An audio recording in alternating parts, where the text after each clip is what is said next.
الرحمن الرحيم.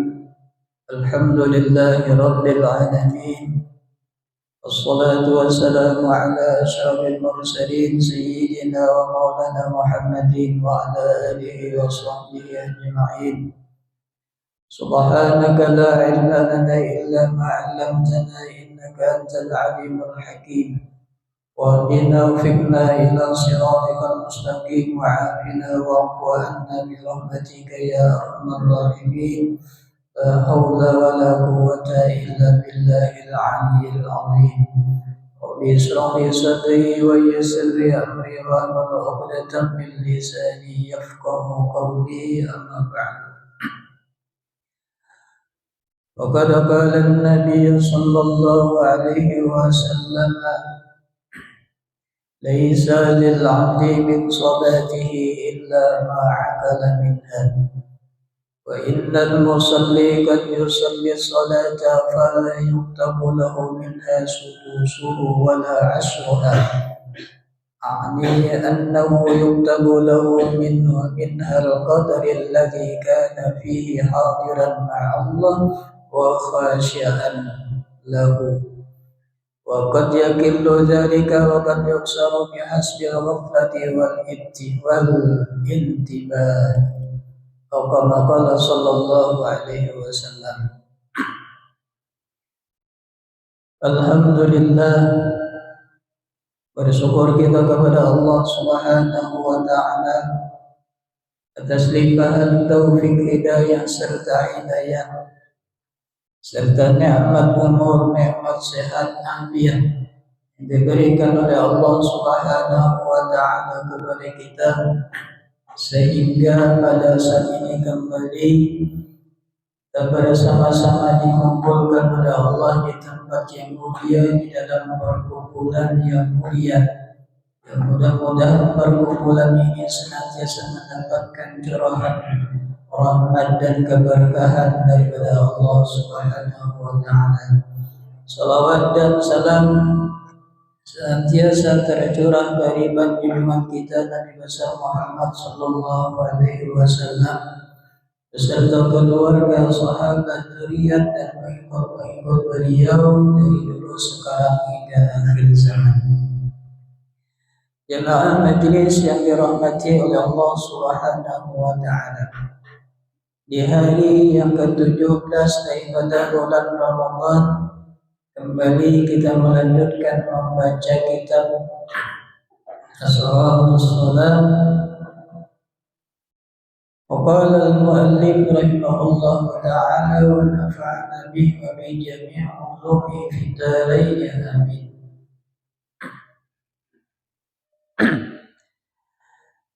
Dan adapun menghadap kiblat, maka kesempurnaannya dalam 3 perkara. Pertamanya, bahwa berhadap engkau akan kiblat itu dengan dada dan muka engkau. Dan kedua, bahwa berhadap engkau dengan hatimu atas Allah Subhanahu wa Ta'ala. Dan ketiganya, bahwa adalah engkau yang khusyuk lagi menghinakan diri. Maka kesempurnaan menghadap kiblat yang kedua adalah bahwa berhadap engkau dengan hatimu atas Allah Subhanahu wa Ta'ala. Jadi setelah kita menghadapkan zahir kita ke arah kiblat, yaitu dada dan muka kita, maka yang kedua yang kita hadapkan ke hadapan Allah adalah batin kita, yaitu hati kita, pandangannya tertuju kepada Allah Subhanahu wa Ta'ala. Ini kesempurnaan yang kedua. Jadi setelah zahirnya tadi, mukanya menghadap kiblat, dadanya menghadap kiblat, kemudian batinnya, hatinya itu menghadap kepada Allah Subhanahu wa Ta'ala. Artinya menghadirkan hati kita itu merasa bahwasanya kita itu berhadapan dengan Allah Subhanahu wa Ta'ala. supaya timbul rasa khusyuknya, rasa takutnya kepada Allah, maka dihadir seolah-olah kita itu berada di hadapan Allah Subhanahu wa Ta'ala. Nah, makanya di dalamnya supaya kawal itu sebelum kita sholat tadi maka disuruh berdiri betul. Berdiri betul itu tujuannya supaya kita kawan menghadirkan bukan hanya zahir kita tapi batin kita seolah-olah kita sedang menghadap Allah, berhadapan dengan Allah Subhanahu wa Ta'ala. Seperti ketika kita menghadap seorang pembesar di dunia, misalnya menghadap pembakar, menghadap camat kan, atau menghadap bupati kan, maka kayak apa aturannya? Tentu kita harus mengikuti peraturan. Peraturannya kayak apa? Pertama sopan, baik itu di segi pakaian maupun di kelakuannya. Kadang mungkin kita menghadap pembakar duduk kada ya, berdirian aja, mondar mandir misalnya, pembakarnya duduk di hadapan kita, berdiri mondar mandir pulang balik sambil berpandir pulang. Kira-kira apa yang kita minta, apa yang kita hajatkan dikabulkanlah oleh pembakar. Dia pembakar ini biar proposal betul ya, menangkainya kelakuan menjulung proposal ketiba ya Allah, nah bakar proposal misalnya bertimbai, nah kami minta aspal atau warakan sidin berkilo ya Allah, minta aspal aja atau warakan sidin berkilo. Nah ini adabnya karena ini kesempurnaannya. Kalau kita menghadap manusia aja harus dengan sopan santun, harus dengan adab. Bagaimana ketika kita menghadap Allah Subhanahu wa Ta'ala? Inni wajjahtu wajhiya lilladzi fataras samawati wal ardh. Lalu ketika membaca doa iftitah, sesungguhnya aku hadapkan wajahku dan hatiku kepada Allah. Ini supaya sempurna. Jadi bukan hanya zahirnya, tapi batin kita pun hadir. Ya, tadi dibayangkan tadi ya, seolah-olah tadi kita ini sedang berada di hadapan Allah. Allah itu ada di hadapan kita. Nah, supaya tunduk tadi hati tadi. Nah ini ngarannya zahir dan batin. Karena khusyuk itu gawian salat itu dari Imam Abdullah Al-Haddad ada zahir, ada batin. Az-zahir al-jawari. Maka nang salat nang disebut salat zahir itu adalah seluruh anggota badan. Anggota badan kita, muka badan kan, dada badan jauh. Bal batin ay al-qalbu. Adapun nang batin itu jarsidin adalah hati. Jadi sembahyang itu zahir, batin, anggota tubuh dan hati kita. Hati kita diusahakan hadir ketika kita sholat. Maka dimulai dari mana? Mulai dari wudhu. Ya, mulai wudhu. Bahkan dikatakan bahwasanya seorang itu tidak akan bisa khusyuk di dalam sholatnya apabila tidak ketika ia berwudhu itu kada khusyuk juga. berwudunya kada khusyuk, maka mustahil jauh ulama bisa khusyuk ketika sholat. Ketika berwudu kada hadir hatinya beserta Allah, maka mustahil bisa hadir hatinya ketika ia melakukan sholat.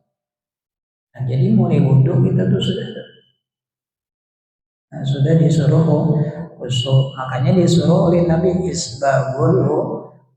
Menyempurnakan wudu itu bukan hanya sekedar menyempurnakan basuhan wudu, tapi juga menjaga hati ketika sedang melaksanakan wudu tadi. Nah, ingat lawan Tuhan. Ya memang wudu. Minimal tadi ingat bahwasanya ketika kita berwudu tadi, ini adalah anugerah Allah. Kita kalau berwudu itu karena Allah. Itu jadi nanti alhamdulillah caranya Tuhan pada menolong ini kadang kawan melakukan wudu dalam hati itu aja terus. Jangannya pada Tuhan kadang kawannya nama membasuh jangannya kada anugerah kodrat irada Tuhan kata kawan membasuh betis dan sebagainya. Apa itu jahatinya di dalam hatinya? Sampai itu wudu, sampai ini kita berdiri untuk melakukan sholat tadi menghadap kiblat, insya Allah hatinya tetap ingat. Nah itu yang kedua, hadir hati kita ketika kita menghadap kiblat tadi, dengan merasakan seolah-olah tadi kita ini berada di hadapan Allah.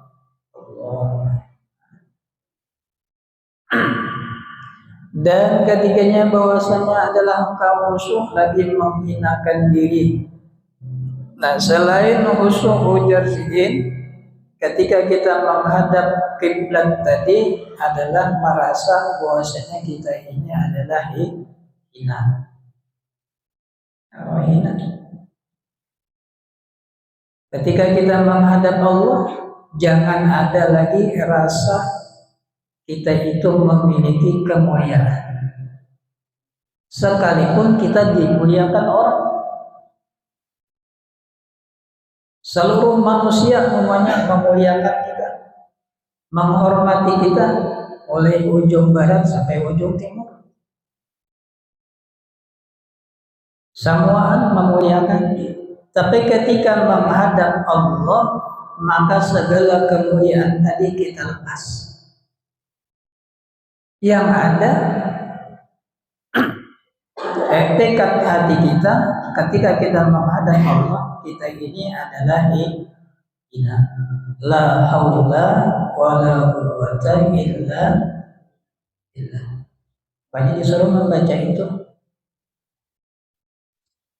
Bila kita menghayati itu bacaan, bangharannya la haula wala quwwata itu kada ada lagi rasa hebat di hadapan manusia, apalagi di hadapan Allah. La haula kada ada daya dan kekuatan, berarti kita semua lemah. Jahil ada di kita, hina ada di kita, lemah ada di kita, beritaan ada di kita.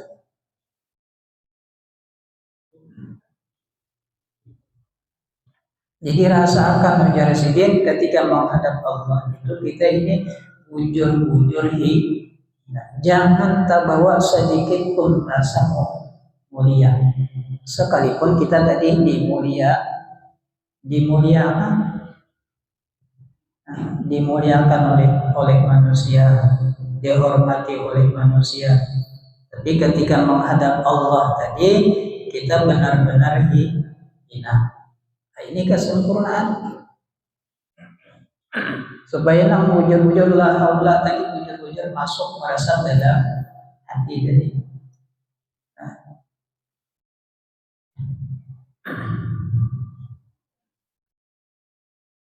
Kalau ada sedikit aja merasa kita itu memiliki kemuliaan, berarti kita ini termasuk orang yang sombong.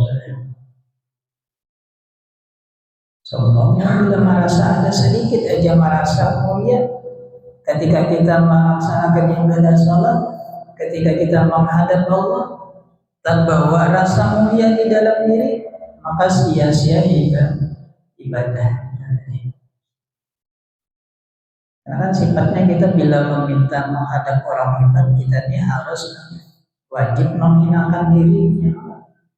Jadi Pak Bakal tadi aja, kalau kita datang ke sana membawa kemuliaan kita di hadapan pembakar, maka pembakar pun mustahil mau mengabulkan apa yang kita minta, karena kita sudah merasa harap dulu. Biar pembakal merasa harap, kenapa masih mengajukan proposal? Ya, jangan gawe seorang. Nah itu 3 ya, kesempurnaan ketika kita menghadapi kiblat, ada zahir dan ada batin. Bujur-bujur kita ya, merasa bahwasanya kita ini adalah hamba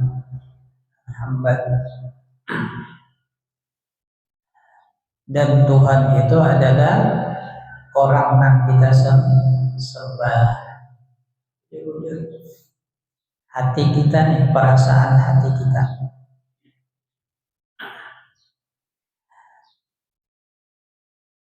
Karena orang yang sholat itu, ujar Nabi, kada diterima sholatnya itu kecuali sekedar seberapa banyak hadirnya hatinya kepada Allah. Sampainya ingat Tuhan, saya itu bang sudah.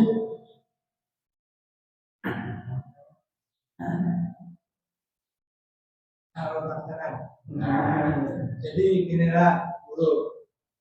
Jadi kan bicara tentang sholat. Jadi kami pernah mengalami sholat begitu kita menghadap kiblat, terus sudah akhirnya namanya perjalanannya ketika sampai 2 rakaat, maka dilepas ulang lah tali kapal, dari Iya. Maka kami sujud. Rakaat yang kedua ini menghadap mereka ini matahari hidup lagi. Ayat akhirnya kan kesalahan jadi sampai yang ketawa apa itu terima ada pada apakah orang lah atau ya sudah saja. Jadi sembahyang di kendaraan atau di kapal atau di pesawat. Jadi syaratnya itu adalah ketika dia takbiratul ihram itu menghadap kiblat. Adapun ketika ini di tengah-tengah sholat kendaraannya tadi berputar kemana ke arahnya, maka kita tetap kadang merubah arah. Sah ya sebenarnya sampai salam pada Bapak. Nah, karena kita di dalam di dalam kendaraan itu yang disyaratkan adalah di awal kita sholat menghadap kiblat. Adapun ketika kita sudah mulai sholat, arah kapal berubah, apakah kita juga harus merubah arah? Ada perlu lagi? Ada perlu dirubah? Tetap kita lanjutkan sembahyang kita. Makanya kan di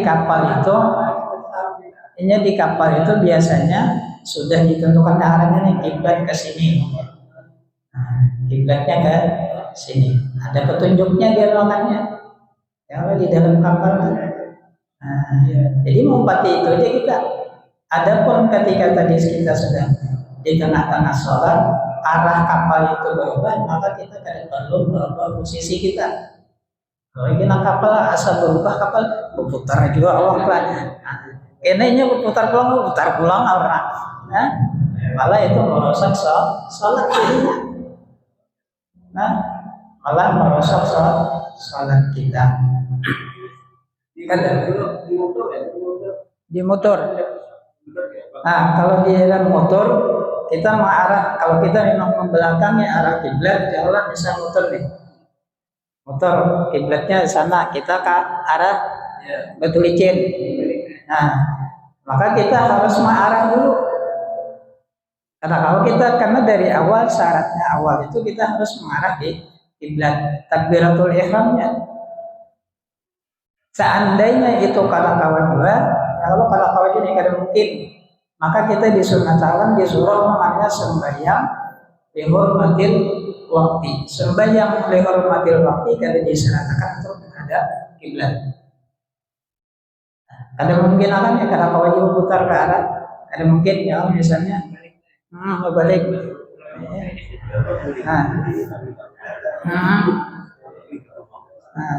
Itu nang membelakangi ya lah. Tapi kalau nang ma'arah, kayak dari sini arah ke Banjar kan ma'arah ke barat sudah gitu nih istilahnya. Cukup itu behiring sedikit kayak arah barat kayak nih. Nah behiring. Nah setelah takbiratul ihram, adapun ketika ini berputar kayak apa ada usaha gitu. Nah kalau membelakangi tadi ya, kalau membelakangi, kalau kan yang kata kawa kita tadi marah, maka disuruh sembahyang lihurmatil waktu. Karena bila sampai di tujuan, kita digawi pulang sembahyangnya. Digawi pulang. Karena sembahyang lihurmatil waktu tadi itu kadang menggugurkan kewajiban sholatnya. Tetapnya saja sembahyang, cuma ini gugur untuk sembahyang kewajiban di awal waktunya aja. Seandainya tadi sembahyang dihormati waktu tadi sampai ke tujuan, lalu sudah lewat waktu sembahyang misalnya zuhur, sampai ke tujuan lewat zuhurnya, maka kita sembahyang qada. Cuman karena dosa, karena tadi kada sembahyang zuhur di awal waktu, karena sudah digawi dihormatil waktu. Nah ini kan sembahyangnya usolli qadal zuhri dihormatil waktu, menghormati waktu. Nah mentahun. Nah iya Allah diberi taufik hidayah oleh Allah ya. Awak belajar. Nah pas nyopir, maka solusinya adalah bermandak paling nyaman. Ya, solusi paling nyaman adalah bermandak.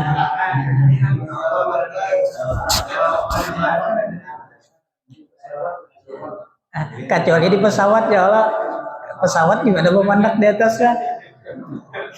Amun masih di motor aja. Padahal kan pilot ya kita pemandak sembayangan dulu. Hendak di mana di pilot?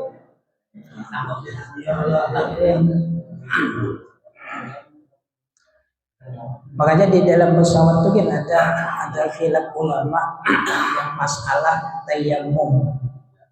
Nah, karena kan biasanya orang umrah, orang haji menggaya sembahyang pakai tayammum di pesawat. Ada khilaf ulama. Khilafnya di mana? Khilafnya di masalah debu. Debu yang digunakan untuk tayammum. Ya. Nah, sidin itu menggunakan sidin kada ada debu di pesawat. Berarti kalau kada ada debu di pesawat kayak mana buat tayammum? Nah, kan syarat tayammum itu ada debunya itu kelihatan. Namun kada ada apa lagi kita usul. Jadi khilaf itu di sana masih khilaf masalah guna. Nah di kaca yang pakai pesawat ada kan ada debunya.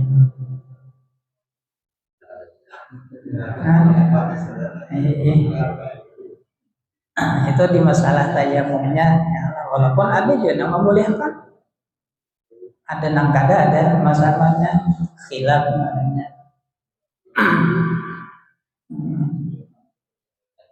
Nah jadi menghadap kiblat nang sembahyang di kapal tadi.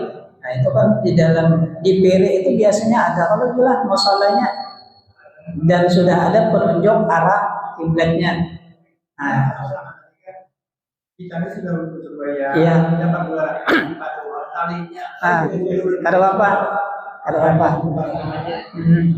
Ada masalah. Karena syaratnya kalau kita di kendaraan itu ketika kita takbiratul ihram kita bujur-bujur menghadap arah kiblat.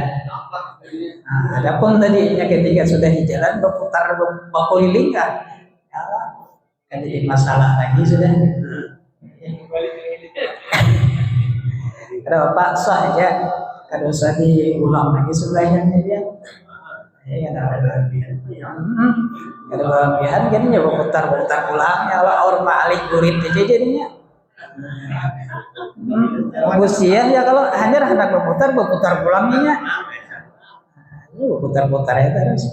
Nah, jadi kadang karena tadi sudah ditunjuk arah kiblat ke sana, asalnya kayak itu ya Allah pas di jalan kayak itu jadinya. Nah, ada apa? Sah aja.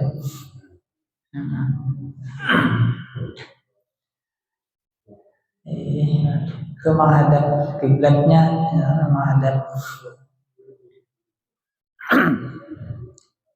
Ya zaman aja tadi ya, karena di kapal-kapal itu sudah ada kompasnya di orang arah baratnya sini. Nah, gitu. Ditulisnya kiblat ya. Kecuali kita berdulu melain arah berdulu ya.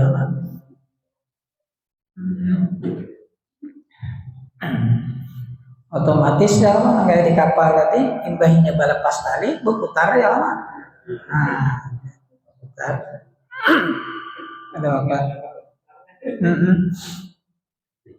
Nah itu diantara kesempurnaannya tadi di 3, yaitu menghadap kiblat dengan dada dan muka zahir kita, kemudian menghadapkan hati itu batin kita, dan kemudian lagi khusyuk ketika kita dan menghinakan diri ketika kita menghadap kiblat atau melakukan sholat, supaya sempurna dari. Nah itu. Dan adapun niat maka kesempurnaannya di dalam 3 perkara pula. Pertama bahwa engkau mengetahui apa jua sembahyang yang engkau sembahyangkan akan Dia. Wallahu a'lam. Insyaallah kita akan lanjutkan malam berikutnya. Mudah-mudahan Allah Subhanahu wa taala panjangkan kita, sehatkan badan kita, dan Allah beri dosa kita, dosa kedua orang tua kita, guru kita, jiran tetangga kita, serta seluruh muslimin dan muslimat, dan mudah-mudahan agar kita berdoa Allah kabulkan segala hajat kita, mudahkan urusan kita dunia dan akhirat, dan tidak dimakin kita ke dalam keadaan beriman, berhati husnul khatimah, ala hayyin yang Al-Fatihah. Dari Bismillahirrahmanirrahim.